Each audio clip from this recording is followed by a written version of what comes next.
مفسرین نے ایک عجیب نکتہ لکھا ہے کہ جب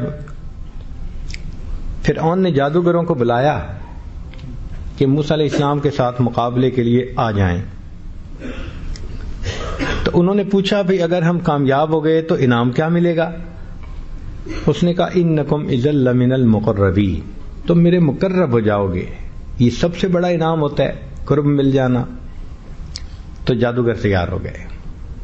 اب اس زمانے کا دستور تھا کہ جب بھی دو مقابلے کے لیے لوگ ہوتے، پہلوان ہوتے جنہوں نے کمپٹیشن کرنا ہوتا، تو ان کو یونیفارم پہنائی جاتی تھی، پھر فرعون آتا تھا، ایک پروٹوکول تھا۔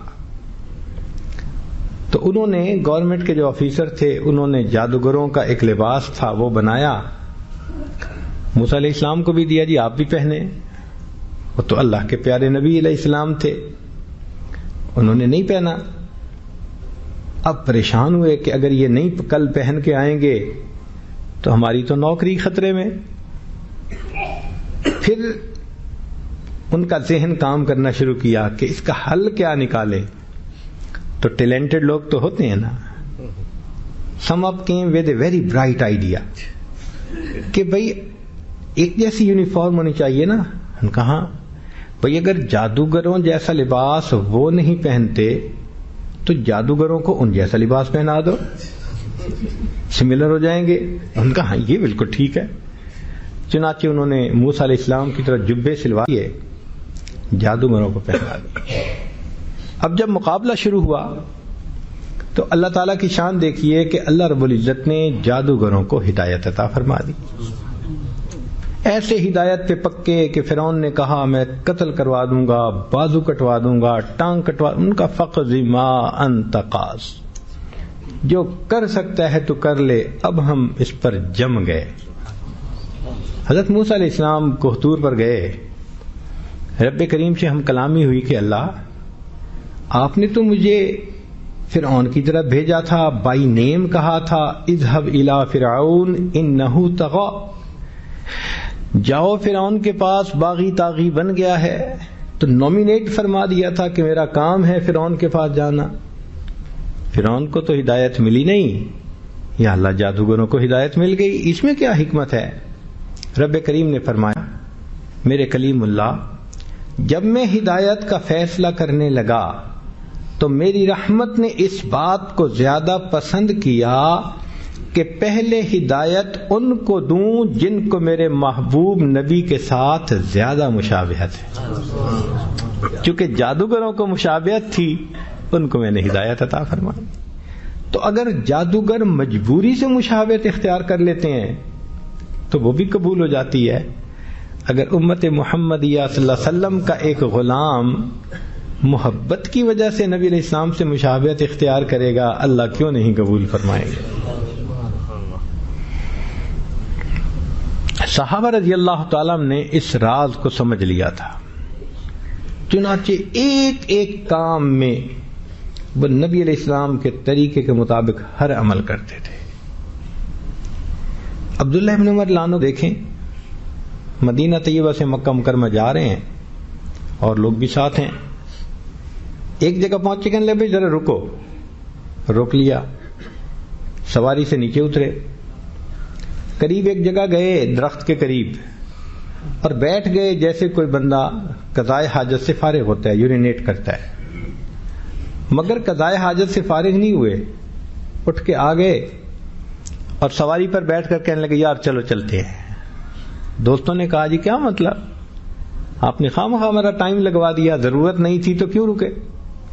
تو کہنے لگے بھئی بات یہ ہے کہ ایک مرتبہ نبی علیہ الصلوۃ والسلام کے ساتھ میں نے سفر کیا تھا، میرے آقا صلی اللہ علیہ وسلم اس جگہ پر آ کر رکے تھے، آپ صلی اللہ علیہ وسلم نیچے اترے، قضائے حاجت حاصل فرمائی، پھر واپس تشریف لائے اور آگے گئے، مجھے ضرورت نہیں تھی، میرا دل چاہا میں وہی کروں جو میرے آقا نے کیا ہے، فقط مشابہت حاصل کرنے کی نیت سے میں نیچے اترا اور جا کے بیٹھا اور واپس آ کے چل پڑا۔ تو لگتا ہے کہ وہ واقعی نبی علیہ الصلوۃ والسلام کی سنتوں کے عاشق تھے۔ اس لیے ان کی اتباع کا یہ عالم تھا. سیدنا صدیق اکبر رضی اللہ تعالیٰ عنہ ہجرت کے موقع پر نبی علیہ السلام کے ساتھ مدینہ طیبہ کے قریب پہنچتے ہیں. مدینہ طیبہ کے لوگ میچور تھے، سمجھدار تھے. وہ نبی علیہ السلام کے استقبال کے لیے شہر سے باہر آئے. اب وہ دیکھتے ہیں کہ دو شخصیتیں چل کے آ رہی ہیں، مگر حیران تھے کہ لباس میں، رفتار میں، افطار میں اس طرح وہ ایک تھے کہ سمجھ نہیں لگتی تھی کہ تابع کون ہے اور متبوع کون ہے. سمجھ نہیں لگتی تھی کہ اصل کون ہے اور نقل، یعنی نقل اصل کے اتنا قریب ہو گئی تھی کہ فرق کرنا، ڈفرینشیٹ کرنا مشکل ہو گیا تھا. چنانچہ اپنا قیافہ انہوں نے لگایا اور صدیق اکبر سے مسافہ شروع کر دیا. اور صدیق اکبر فرماتے ہیں کہ میں نے بھی سب سے مسافہ کرنا شروع کر دیا. کیوں؟ کہ میرے آقا صلی اللہ علیہ وسلم تھکے ہوئے ہیں، میرے آقا صلی اللہ علیہ وسلم کو مسافے کی تکلیف نہ اٹھانی پڑے. جب سب سے مسافہ کر لیا تو بیٹھے. اب تھوڑی دیر کے بعد ذرا سورج کی دھوپ آئی اور سورج کی کرنوں نے نبی علیہ السلام کے رخسار کے بوسے لینے شروع کیے. تو انہوں نے دیکھا کہ جس کو نبی علیہ السلام سمجھ کے وہ مسافہ کر رہے تھے وہ اٹھے اور انہوں نے اپنی چادر اپنے ساتھی کے اوپر سائے کے لیے کر دی. پتہ تب چلا آقا کون تھا اور غلام کون تھا. اس کو اتباع سنت کہتے ہیں.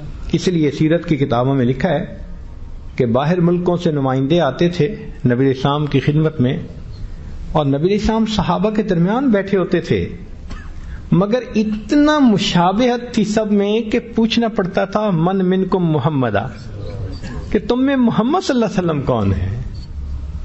ان کی یہ مشابہت فقط لباس یا وضاقتہ کی نہیں تھی، ان کی یہ مشابہت ان کے پورے اعمال کے بارے میں تھی. چنانچہ اس کی دلیل سن لیجئے کہ ہجرت جب نبی علیہ الصلوۃ والسلام نے غار حرا میں کچھ وقت گزارا تو اللہ رب العزت نے وحی عطا فرمائی. تو جبریل علیہ السلام کو اپنی اصلی شکل میں دیکھ کے نبی علیہ السلام پر ایک خوف طاری ہو گیا. یہ ایک طبعی سی چیز ہے، خلاف معمول کوئی چیز دیکھ کے انسان تھوڑا خوف زدہ ہوتا ہے. تو نبی علیہ الصلوۃ والسلام گھر گئے، زملونی زملونی، مجھے کمبل اڑا دو، کمبل اڑا دو، ذرا سردی لگ رہی تھی. تو خدیجہ الکبریٰ رضی اللہ تعالی عنہا نے کمبل اڑا دیا. پھر اچھی بیویاں ہمیشہ خاوند کے غم اور دکھ کو شیئر کرتی ہیں. جب نبی علیہ الصلوۃ والسلام کمبل میں لیٹ گئے تو وہ پاس آ کر بیٹھیں اور پیار سے پوچھنے لگیں کہ اے اللہ کے حبیب صلی اللہ علیہ وسلم، آپ کیا محسوس کرتے ہیں؟ تو نبی علیہ السلام نے فرمایا کہ مجھے لگتا ہے کہ جیسے مجھے موت آئے گی، میری موت آ جائے گی. تو انہوں نے آگے سے جواب دیا کلا، ہرگز نہیں، واللہ، اللہ کی قسم، لا یخزیک اللہ، اللہ آپ کو رسوا نہیں فرمائیں گے. کیوں؟ انک لتصل الرحم، آپ صلہ رحمی کرنے والے ہیں. وتحمل الکل وتقسم المعدوم وتعین علی نوائب الحق. انہوں نے کچھ نبی علیہ الصلوۃ والسلام کی اچھی صفات گنوائیں. آپ رشتے ناطے جوڑنے والے ہیں، لوگوں کے بوجھ اٹھانے والے ہیں، آپ خیر کے کام میں لوگوں کی مدد کرنے والے ہیں، تقرئ الضیف، مہمان نوازی کرنے والے ہیں. آپ کے اندر تو اتنی خوبیاں ہیں، اللہ آپ کو کیسے ضائع کر دیں گے. یہ سپورٹ ہوتی ہے، مورل سپورٹ، جو بی بی نے اس وقت دی. تو نبی علیہ السلام کے دل کو تسلی ہو گئی. اب ذرا غور کیجیے کہ جب نبی علیہ الصلوۃ والسلام نے دین کا پیغام دیا اور قریش مکہ مخالفت پر کمر بستہ ہو گئے تو انہوں نے مکہ مکرمہ میں مسلمانوں کا جینا تنگ کر دیا. بہت تکلیفیں، حتیٰ کہ بعض صحابہ نے نبی علیہ السلام سے اجازت لے کر حبشہ کی طرف ہجرت کر لی. صدیق اکبر نے بھی ایک موقع پر اجازت مانگی، نبی السلام نے اجازت دے دی. اب صدیق اکبر حبشہ ہجرت کی نیت سے نکل پڑے مکہ مکرمہ سے باہر. جب مکہ مکرمہ سے باہر نکلے تو اس وقت قریش مکہ میں سے ایک آدمی تھا جو ان کو قریب سے جانتا تھا. وہ ملا. ابو بکر کہاں جا رہے ہو؟ یار تم ہمیں تو جینے نہیں دیتے شہر میں، ہم جا رہے ہیں. اس نے کہا یار تیرے جیسے بندے نہیں، انک لتصل الرحم وتکسب المعدوم. جو بخاری شریف کے اندر نبی علیہ السلام کی خوبیاں خدیجۃ الکبریٰ نے بیان کی تھیں، ایک کافر وہی خوبیاں ابوبکر صدیق کے بیان کرتا ہے. اتنی مشابہت تھی، اتنی مشابہت تھی. اللہ اکبر کبیرہ.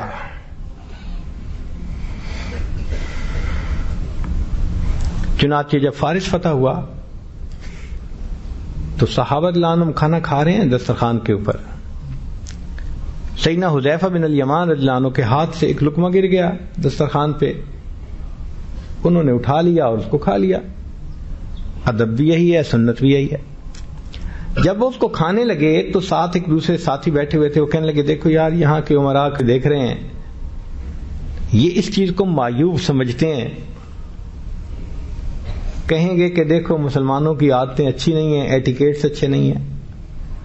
تو جب انہوں نے یہ بات کی تو حذیفہ رضی اللہ عنہ نے آگے تاریخی جواب دیا، سونے کی سیاہی سے لکھنے کے قابل ہے. فرمایا اَأَتْرُكُ سُنَّةَ حَبِيبِي لِهَٰؤُلَاءِ الْحُمَقَاءِ.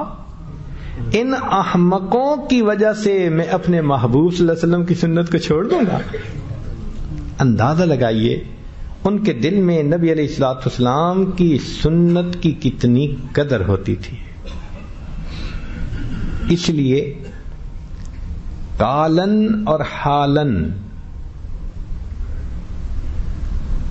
انسان نبی علیہ السلام کی ہر سنت کو اپنائے. چنانچہ کسی بزرگ کا شعر ہے، وہی سمجھا جائے گا شیدائے جمال مصطفیٰ، وہی سمجھا جائے گا شیدائے جمال مصطفیٰ، جس کا قال قال مصطفیٰ ہو حال حال مصطفیٰ. تو قال بھی سنت کے مطابق اور حال بھی سنت کے مطابق. چنانچہ ہماری اس امت کی تاریخ کو پڑھ کے دیکھ لیں، ہر دور میں اور ہر زمانے میں ایسے اللہ سے ڈرنے والے متقی حضرات کی ایک جماعت رہی ہے جو سنتوں پر عمل کرنا اپنی سعادت سمجھا کرتی تھی. نبی علیہ الصلوۃ والسلام سے لے کے آج تک دنیا میں کوئی ایک لمحہ ایسا نہیں آیا کہ پوری دنیا میں سنت کے مطابق ڈھلنے والی کوئی شخصیت ہی موجود نہ ہو. ایسا کبھی نہیں ہوا. تسلسل ہے امت کے اندر، اور یہ امت کو اللہ رب العزت نے ایک اعزاز بخشا ہے. میری فریاد سن لے میرے مولا، بنا لے اپنا بندہ دل بدل دے.